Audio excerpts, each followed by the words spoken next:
Mais uma operação que eu acredito que teve nível nacional também, né? Sim. Foi aqui em Guarapuava, que foi a Operação Dâmina. Queria falar um pouco sobre ela, foram 22 milhões de reais. Queria ver se esse valor já foi ressarcido. É o caso da BTK, né? Queria falar um pouquinho mais sobre ele. Vamos lá, Milena. Foi bom você falar desse caso, porque semana passada a gente teve a segunda principal sentença proferida, tá? O Ministério Público, o GAECO, né, uma operação do GAECO aqui de Guarapuava, identificou que existiam aqui em Guarapuava 2 esquemas Ponzi, tá? O esquema Ponzi, ele é uma espécie de pirâmide financeira, mas ele não é tecnicamente uma pirâmide financeira, porque a pirâmide financeira, para o funcionamento dela, ela exige que, por exemplo, eu que sou o criminoso, capte você para o esquema e que você capte um terceiro, e esse terceiro capte um quarto em cadeia, tá? O Ponzi, o esquema Ponzi, não. Ele é sempre entre o estelionatário e a vítima, né? Às vezes com um intermediário, tá? E por que eu falo 2, né? Porque eram 2 empresas, né? Na verdade, 2 esquemas criminosos independentes, e só de vítimas que procuraram o Ministério Público foram 305 do esquema maior e 96 do menor, tá?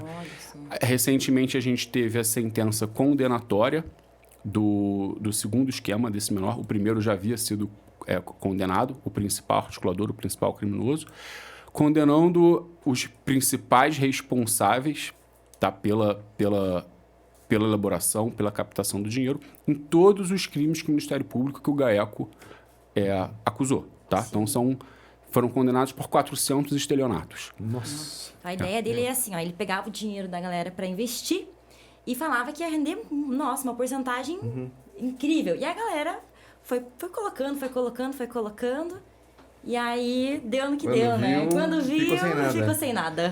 Então, a gente acabou de falar de crimes violentos aqui, com armamento pesado. Agora estamos falando de um crime totalmente limpo, né? Limpo. Um crime que é mais o convencimento, muitas vezes, Pensa 22 milhões sem uma arma, grana, né? Sem uma arma. Veja como é que são também as coisas. É uma forma de crime. É mais, Milena, se eu puder... É mais que 22 milhões. O esquema maior, só que a gente contabilizou das 300 e poucas vítimas, eles captaram 29 milhões e 195 mil, tá? Desses 29 milhões, conseguimos bloquear só 9 milhões e meio, tá? Praticamente um terço. É importante ressaltar que eles diziam no aplicativo, né? Mandavam para cada uma das vítimas todo mês um relatório, que eles diziam que eles tinham depositado 42 milhões. Veja só. Mas era completamente uma invenção. Fictício, era um gráfico. Era um gráfico e um número. Sim.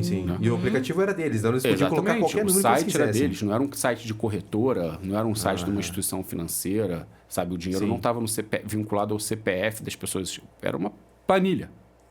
Tá? Veja só. De modo bem arcaico, inclusive, se for pensar. Do esquema menor, a gente tinha quase 9 milhões e meio captados e conseguimos bloquear 7 milhões e 100. Tá? Então, por isso que eu falei para vocês da importância e desse viés, desse olhar do GAECO que a gente tem patrimonial. Né? Porque se a gente não tivesse, a gente esperou o melhor momento para a gente conseguir congelar os valores, porque você imagina se a gente fosse lá e prendesse os principais criminosos e não fizesse nada com as contas bancárias. Ia evaporar. Ia evaporar? Sim. Com certeza.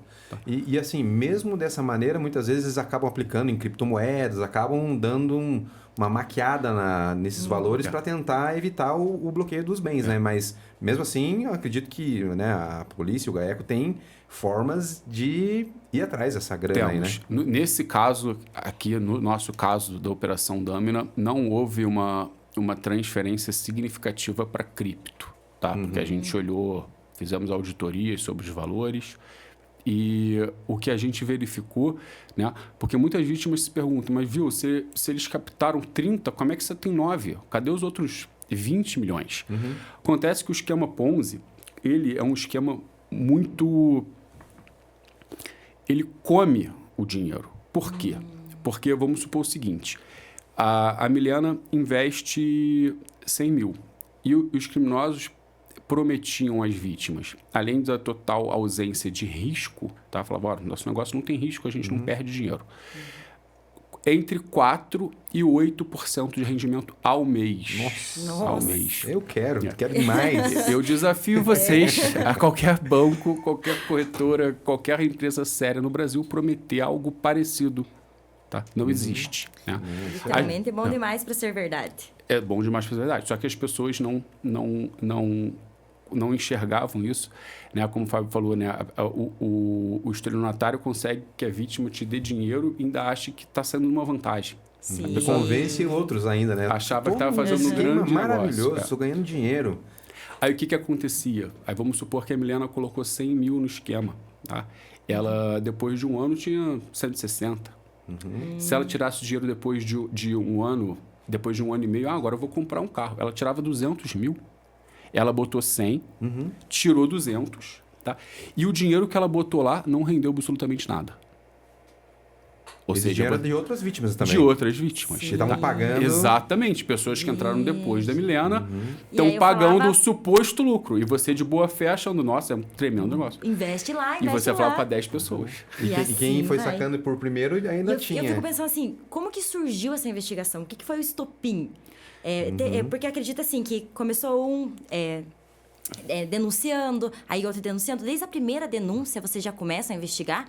Ou esperam chegar mais algumas para... Como é que funciona isso? Assim, Milena, eu tinha acabado de sair do júri da Tatiana Spitzner quando chegou a denúncia para mim. E quando eu olhei o contrato, eu sabia que era um esquema. Porque estava no contrato que não existia risco de perda e a pessoa enviou para a gente lá print de conversa falando que a gente rende 4%, 5% ao mês. Eu falei, cara, isso é um esquema. Total. Não existe. Na cara. Não existe, sabe? Então, qualquer pessoa que lida com um pouco de investimento, conhece um pouco de mercado financeiro, sabe que isso é pirâmide. Na hora que você bate o olho. Você pega um assessor de investimento sério e apresenta uma proposta dele para ele e fala assim, cara, você está me oferecendo uma pirâmide. Vai procurar lá no Bacen, que tem a certificação? É na CVM e na Ambima. Nesses dois. É. Eles tinham...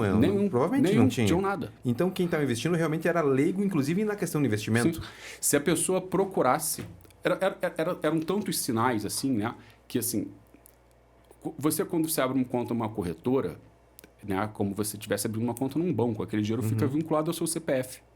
Sim. No caso dos dois esquemas, as vítimas transferiam o dinheiro para o CPF ou para o CNPJ das empresas. Elas perdiam totalmente a gestão, ficavam na mão dos criminosos. Tá? A outra coisa é nenhum deles tinha registro na CVM, tinha certificação para operar em mercado de valores. Era na loucura total. E assim, Caraca. o que a gente verificou é que um esquema praticamente nem operava, tá? Simplesmente retroalimentava o esquema Ponzi, e o outro esquema operava e só tinha prejuízo. Então, assim, ele pegava o dinheiro das vítimas, operava na bolsa, perdia E mentia e falava que estava lucrando. A intenção no começo poderia ser essa, de tipo, operar na bolsa alavancado e pagar uma parcela dos lucros? Não, Será que... a gente viu que desde o começo, Fábio, eles têm prejuízo e desde o começo eles estão falando que estão tendo lucro. Então, assim, eles já estão mentindo lá desde o começo. Não tem o que falar. Até nos bastidores a gente estava conversando um pouco a respeito dos bens. Esses bens que foram apreendidos das empresas, né, do próprio CPF também, dos envolvidos ali, foram leiloados, né? Foram. A gente conseguiu leiloar 4 ou 5 veículos. Conseguimos o ressarcimento de um sobrado, de um apartamento, de casa, sabe? Veículos, assim, de muito... Tinha uma BMW X7 ali no pátio, né? Novinha. Novinha? Eu passava na frente do pátio, via, ele tinha essa X7 e tinha um outro vermelho, que era uma... Shelby Cobra. Uma réplica, né? Bonito também. E chamou muita atenção da população que passavam, viram, né, essa operação, que eram carros, assim, extremamente raros de ter, assim, circulando aqui na nossa cidade, né? E por que a gente apreende, né? A gente apreende porque quando a gente verifica uma perspectiva de condenação séria, alienar, vender pegar o dinheiro e depositar em juízo para ressarcir as vítimas. sim. É só esse intento. E como é que tá as vítimas hoje? Estão recebendo uma parcela desse valor? Conseguiram reaver uma parte, pelo menos? O Ministério Público já requereu isso, tá? A Justiça considerou que seria mais prudente aguardar o trânsito em julgado. O que é trânsito em julgado? Julgamento do recurso, tá? Nenhum dos dois está com recurso ainda, tá? Só com a sentença, tá? Principalmente os réus, mais a promotoria que trabalha nos processos também, que eu faço só a parte investigativa. Também está recorrendo para mudar a pena, para condenar quem não foi condenado, etc. Então ficou Acho que alerta, com né, isso, Helena? É um aprendizado pra galera, né? Nem tudo que reluz é ouro. Essa aí é pra fechar com chave de ouro, realmente. Sim. Ficar esperto, né? Levar em consideração, né, o que já aconteceu e servir de exemplo, né? Sim. O que você daria de dica para as pessoas leigas, assim, em investimentos? Se informar, tá? Com empresas e corretoras sérias, tá? O dinheiro tem que sempre ficar vinculado, né, ao seu CPF, ao seu CNPJ, se você estiver fazendo através de uma empresa. Você pode pesquisar no site da Anbima, do CVM, se aquela pessoa ela é autorizada a fazer esse tipo de gestão, tá? A fazer esse tipo de assessoramento, tá? E desconfiar de promessa milagrosa, tá? 5% ao mês, Impossível. sem risco, não existe. Não existe. Vamos lá, bastidores. Dois. Esse dinheiro que soubesse, no caso, que não foi congelado dos 30, recuperou 7 a 9 milhões. Vocês entendem que é um dinheiro que ainda está oculto ou que ele realmente foi perdido? Foi consumido, cara. Foi consumido. Foi consumido pelo esquema. Você faz a pergunta aí, cara? Sim. Dr. Pedro comentou que uma parte desse valor que... Dos 29, né? Isso, 29, exatamente. 29 que as vítimas, né, colocaram dentro do esquema, foi recuperada. Outra parte, ela ficou aonde? Onde que está essa parte do dinheiro que não aparece nas contas? Então, foi consumido. Porque eu posso falar para você, Fábio, que eu me lembro agora de cabeça, uma determinada vítima entrou no esquema no começo de 2021 com 600 mil reais. Tá? Nossa, ela tirou, um mês antes da operação, 800 mil.